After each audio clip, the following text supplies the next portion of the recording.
Hello guys! Hello Aquarius! Welcome dito sa aking channel. Kapalaran 888 Aquarius. Pasensya na kung ganito yung barahan natin kasi hindi ako pwede magpakita ng kamay ko.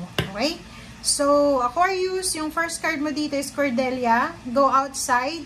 Literal to parang matagal ka nang nakatambay sa loob ng kwarto, ng bahay nyo.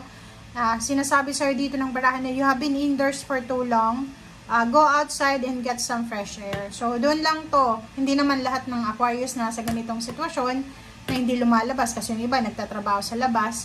So, doon lang to sa mga Aquarius na hindi masyadong lumalabas. Gawa ng siguro may sakit sila, buntis, naka-bed rest, or pwedeng yung iba may sakit, ganun. Hindi makalabas. Go outside, okay? Para makalanghap ka naman ng fresh air. Okay? Literal, sa lahat naman ng Aquarius na pwedeng masyado na kayong nalulong sa inyong comfort zone. Yung masaya ka na sa lugar kung nasan ka, sa sitwasyon mo, kahit na maraming offers sa paligid mo. Sinasabi na kailangan mong judgment diba? Judgment and Cordelia, same energy to, na sinasabi na lumabas ka sa comfort zone mo kasi may mas magandang offer, may mga good news na makikita ka sa labas ng comfort zone mo. Okay? Okay, second card natin is 5. Hindi lahat makaka-resonate dito 4. 14, 1 plus 4, 5. Message of concern. So, mayroon ditong Aquarius na posibleng natatakot sila. Yung iba hindi nag-open ng messenger, hindi nag-open ng kung ano pa man na social media accounts kasi natatakot sila sa mga messages na pwedeng ma-receive nila everyday. So, yun lang. Comment down below if you resonated. Okay? Hierophant. Hierophant, nakikita ko sir dito na kung may mga issue kayo ng iyong karelasyon, asawa, boyfriend, girlfriend, friends, family, dito sinasabi na posibleng maayos siya sa linggong ito. Okay? Ace of Cups, nakikita ko sobra-sobra kang magiging masaya sa linggong ito. Bakit?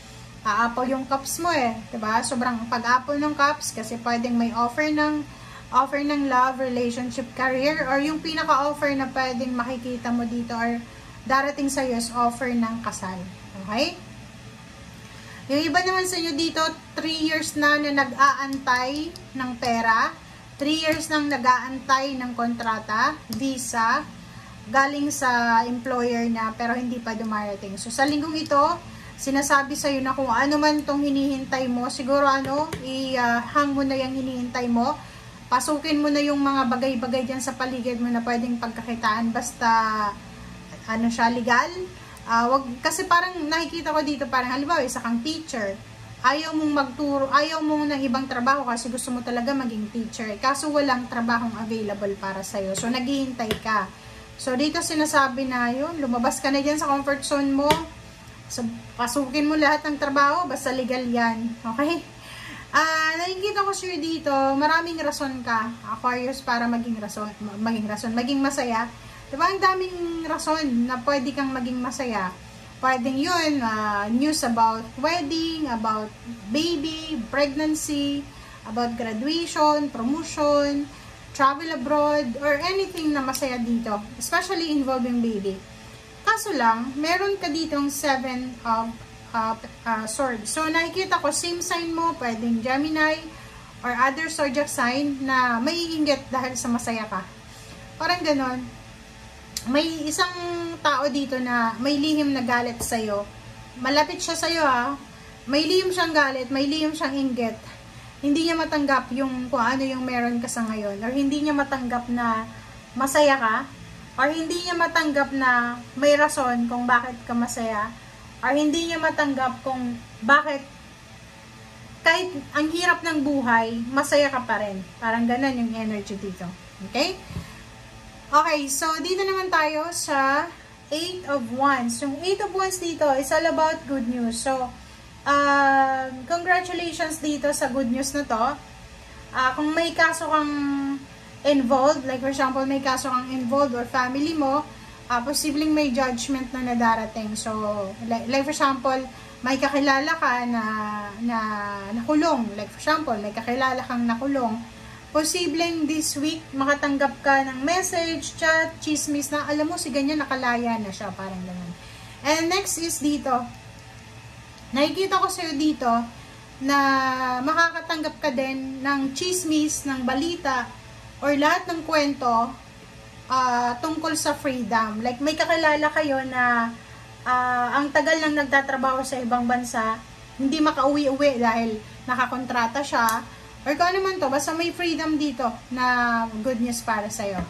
Good news para sa mag-asawa, mag-boyfriend, girlfriend, mag-nanay, mag-partner, o kung ano man na relationship nyo. Sinasabi sa inyo dito na may good news kayo na matatanggap, na pwedeng magdala sa inyo ng peace and harmony. Okay? So, ibig sabihin yan, 3 years ka na, 3 months, 3 weeks ka nang naghihintay sa news na to, and ngayon lang siya dumating. Pwedeng 4 months, 4 years, parang ganun. Pwede nyo iba, baby talaga to. Ang tagal mo na, ang dami mo nag-ininom na gamot, nagpatingin ka na sa doktor, pero walang nangyari. But now, nakikita ko yung good news dito. So, worth celebrating to na energy mo. So, nakikita ko sa'yo dito na masaya. Sobrang saya. Ikaw and the rest ng family mo. Okay? Hierophants, nakikita ko sa'yo dito na may mga tao na posibleng lalapit sa'yo para humingi ng tulong. Or posibleng ikaw ito, kung may kailangan ka ng tulong, kung sino man itong taong to na lalapitan mo, ay posibleng matutulungan ka niya. So, kung may naisip ka na ngayon, like, may kailangan kang tulong financial or emotional support. Kung may naisip ka ngayon habang nagre-read tayo, nakikinig ka dito, lapitan mo siya after ng reading na to, mag-send ka sa kanya ng message, ng chat na, uy, alam mo, kailangan ko ng tulong. Matutulungan ka niya. Okay?